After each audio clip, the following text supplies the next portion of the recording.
Hey, chapter 5, here we go. All right, last chapter of the week. I'm so glad everybody made it to Friday. Let's knock this one out, okay? Chapter 5 is called Make a Wish. First word on three. One, two, three. Before bed, mom had given me a couple of spoonfuls of mineral oil. The next morning, nature took its course. I was sitting on the toilet with my new bedroom slippers on when I heard splash clunk as the key fell out of my butt and hit the porcelain bowl. I put on my mom's rubber cleaning gloves, crammed some toilet paper up my nose, took a swampy breath through my mouth, and fished it out. It was nasty, but the key looked the same after I washed it off. At school, I walked into class with my hands clasped together, oh, up over my head like the world wrestling champion of the universe. I pooped it out, I shouted. I pooped it out in the toilet. Seth Justman cheered. Did you save it? He asked. What did he think? That I'd throw it away? I pulled it up from the new string around my neck. Same key, I said. Want to sniff? Do it, do it, do it, Seth shouted. And instantly, the class shouted along with him. Mrs. Maxey was busy down the hall with Mrs. Deebs organizing our field trip. I was so excited, I forgot to ask for money, and I put the key in my mouth and swallowed. Ah! Everyone groaned, but they loved it. Gross, Seth shouted. You swallowed a turd-flavored key. Then I slowly pulled it up as if there was a drum roll in the air. It was kind of hard coming because my throat was scraped up, and when I got it all the way out, I saw why. I had eaten a bowl of cold spaghetti for breakfast, and the strands were dangling off the edge of the key like tiny octopus legs. I bounced it up and down for everyone to see, and they squealed so loud, Mrs. Maxey came flying in. I knew it! I knew it would have to be you, she said, wagging her finger at me as she turned the corner and saw my catch. Now go down to the nurse and clean your face and mouth, and bring me that key. Nurse Holyfield listened to what I had done and then gave me a little paper cup with some mouthwash that tasted like the stuff my mom drinks. I'd have made $1,000,000, she'd said, if I could figure out a way to put an on-off switch on guys like you. Want to touch the key? I asked. She and held it up. Did you take your meds today? She asked in return. Can I get back to you on that? I sang. Can I get back to you on that? I sang. I think I already know the answer, she said, giving me a disapproving look. You can't take them only when you feel like it, she continued as she sent me to the bathroom to wash up. I know that, I sputtered, but Mom forgot. We can give them to you here, the nurse said.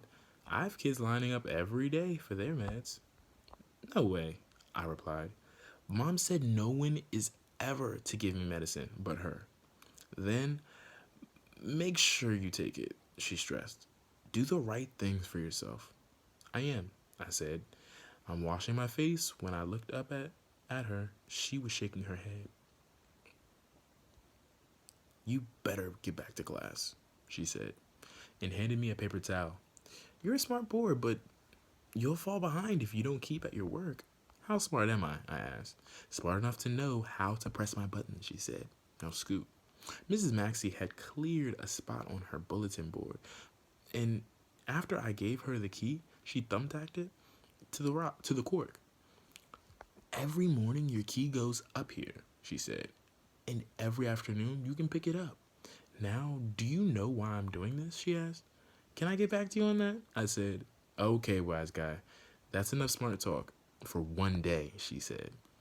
Now go downstairs and see Mrs. Howard for our focus session. If you calm down, you can join your class after lunch for math drills. See you later, alligators, I said to the class. I grabbed my ruler and walked out of the room backward like I was sword fighting. an entire army. And I stayed walking backwards, stabbing and slapping the lockers, all the way down to Miss Howard's dungeon. I'm back, I said when I pushed open the door with my butt.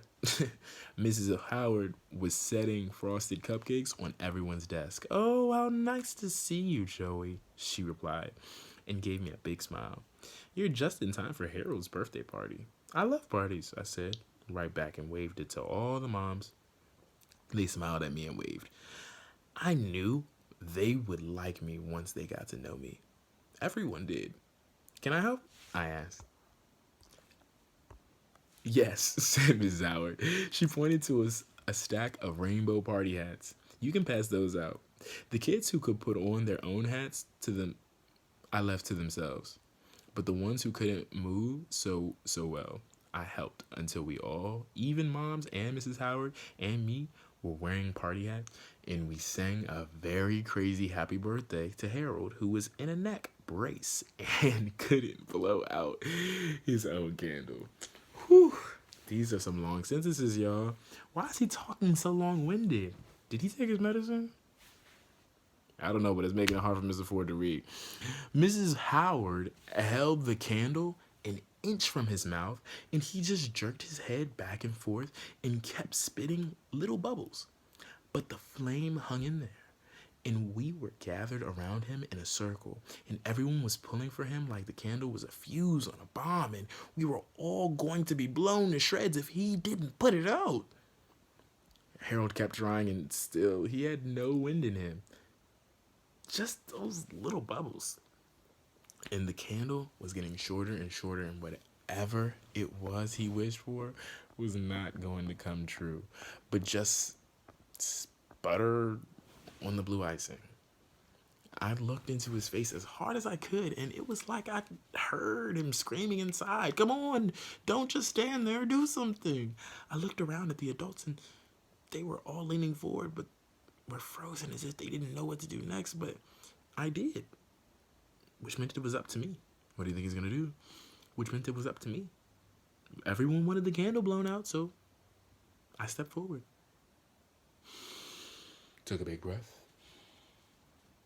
And when I let it out, I made Harold's wish come true and thought maybe now there's a pot of gold under that tilted rainbow hat. Everyone gasped, looked at me as if I had just stabbed Harold. But I had done him a favor. I helped you get your wish, I said to him, and he jerked his head around like a spastic robot. And I could tell he was happy. See, I said to everyone as I pointed at Harold's mouth, he's smiling because I helped him out. That's exactly when Mrs. Howard took my hand and led me across the room. I think you need to settle down for a few minutes, she said. She made me sit in the big quiet chair and read a book that couldn't be read because when I looked at the letters, they kept sliding off the page like drops of mercury when you smash open a thermometer, which is something I know about. I kept asking for a cupcake, but Mrs. Howard said, the last thing you need is sugar. And she gave me a carrot. What's up, Doc? I said to her and chewed the carrot really loudly with my mouth open. But she didn't answer because just then Mrs. Jarzab opened the door and brought in a scary-looking new kid who she said had come to our class from a school that didn't have their own special room. I never did make it back up to Mrs. Maxey's class for math drills like I wanted to, and when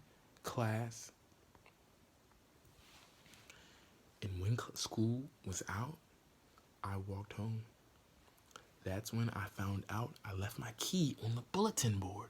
So I just lay down flat on the porch to hide from the bad kids and waited for my mom.